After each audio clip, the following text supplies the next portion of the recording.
Hello everyone, this is Crota giving you Game 3 of a Best of 3 series. Always very nice to say those words, as everything boils and comes down to this one game. Moon spawning as the red Zerg. I'm here at what I'll call the 2 o'clock position. Meanwhile, we have MC spawning here as the blue Protoss. Over here at the 5 o'clock position, this is going to be a 1v1 matchup here on Tal'Darim Altar. Now, Tal'Darim Altar, one of those maps where it is a very macro-heavy map, but Protoss has a lot of strange tricks that they can do on this map. I do believe, MC going to warp in this pylon here, perhaps get a gateway or a forge first, and then go for a nexus. Those are the next 3 buildings that will most likely come into play. I can't imagine him building 2 pylons first, as that would just be the most strange build I've ever seen. But what a lot of Protoss players I've seen recently do is I've seen them build pylons here after their opponent has established a hatchery here, and then start to build some photon cannons in these locations, making it very difficult for those the Zerg player to really break out until they get a large number of roaches. And those roaches, just trying to run off of one base is rather difficult. So we'll see if that comes into play. Also, another thing that Protoss players can do is they can utilize the size of the map by going for a 4-gate pressure. 4-gate pressure works extremely well on a map like this whenever you are able to close in on your distances, set up a proxy pylon, and you can now see Moon deciding to set up a spawning pool and an extractor first, as opposed to trying to go for that early hatchery, and that is going to work out very well. Because of these early Zerglings, we will not be seeing any pylon blocking play, but we may see a Nexus now coming in. And this is one of those situations where you're fighting against a Protoss player. You're damned if you do, and you're damned if you don't. Just because now MC will be running off of 2 Nexuses and getting a stronger economy. Moon most likely going to be getting in those Zerglings now, but as soon as a photon cannon goes down plus a couple of gateways, those Zerglings are not going to be able to do anything at all, as they are not going to be able to run through, and we'll see what happens in just a few moments.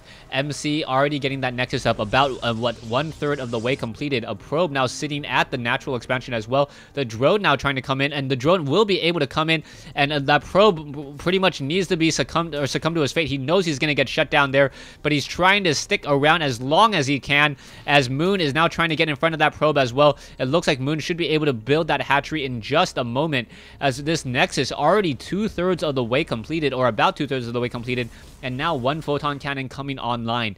Moon finally getting this hatchery down. It is about 60 seconds or 70 seconds behind, so it looks as though MC should be having a stronger economy in just a few more moments, as the Zerglings now chasing after this probe. The probe down to 5 hit points and 2 shields. It looks like the probe will be able to... Nope, wrong probe. Probe now going to be able to sneak by. Zergling taking 2 shots from the photon cannon, getting destroyed. And now MC able to chrono boost off of 2 Nexuses, should be able to get a very strong economy going. And now this is the problem. Moon did try to set up a hatchery over here, but it looks like this is going to be an all-in attempt, as he is going into a Roach Warren. So the Roach Warren going to be this all-in move by Moon. Moon knows that without his hatchery, he's not going to be able to do all too much, so we'll see if Moon is going to be able to come out ahead, or if MC is going to have enough sentries to fend off this early pressure. You can take a look, sitting on 18 drones, and that is it. Sitting on 370 or 400 minerals already, 25 over 50 food. We should see a lot of roaches now trained up, and now there you go, 5 roaches already being trained. Another spawn larva should be coming off, 6 roaches now being trained. So we are going to have a very large army of roaches, and is it going to be enough? I don't think so.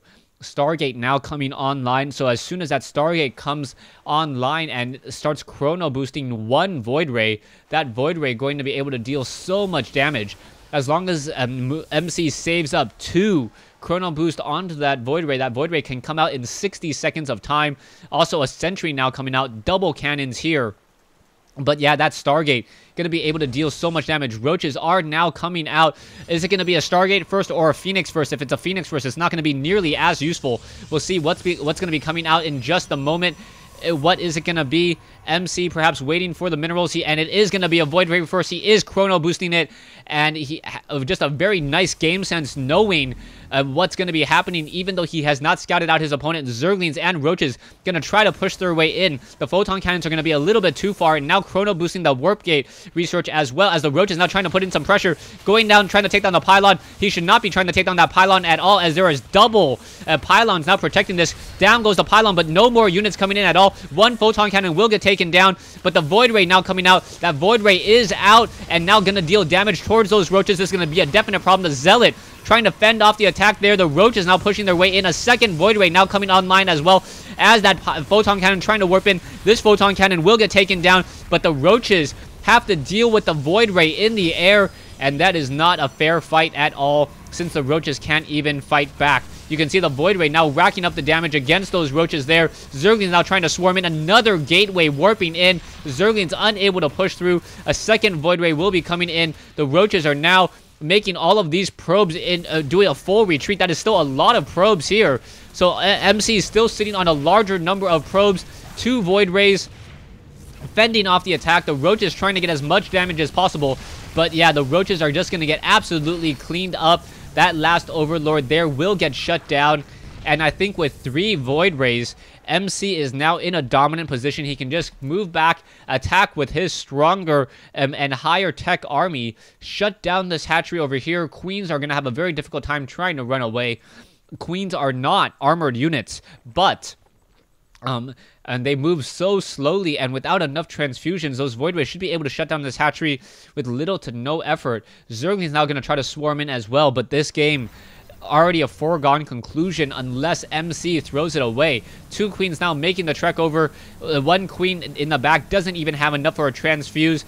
You can see how much damage that Void Ray is doing, and 25 damage a second against those Queens, since they are fully charged and both sides trying to battle it out. And now that Queen absolutely going to get shut down. 3 Void Rays against 2 Queens. Not a fair matchup at all. And the GG's got to be coming in. 2 Queens now down. And now the Void Rays are pretty much going to have their way with the rest of the army. This front door pretty well protected. And there is the GG. And Moon just unable to deal with those Void Rays at all. Very nice game sense by MC. Training for a Void Ray first instead of a Phoenix. And I really think that was the saving grace. If he had gone for a Phoenix first to try to scout, the Void Ray would have been delayed by another 30 seconds. The Roaches would have been able to push in, perhaps shut down that second pylon that was powering the gateways, and Moon would have taken the game. But no, going for a Void Ray first, challenging those Roaches, and not having enough scouting, and that was the end of the game. Thanks for watching. Thanks for listening. I hope you guys enjoyed Game 3 in this best of 3 series between OGS's MC and Moon here on Tal'Darim Altar.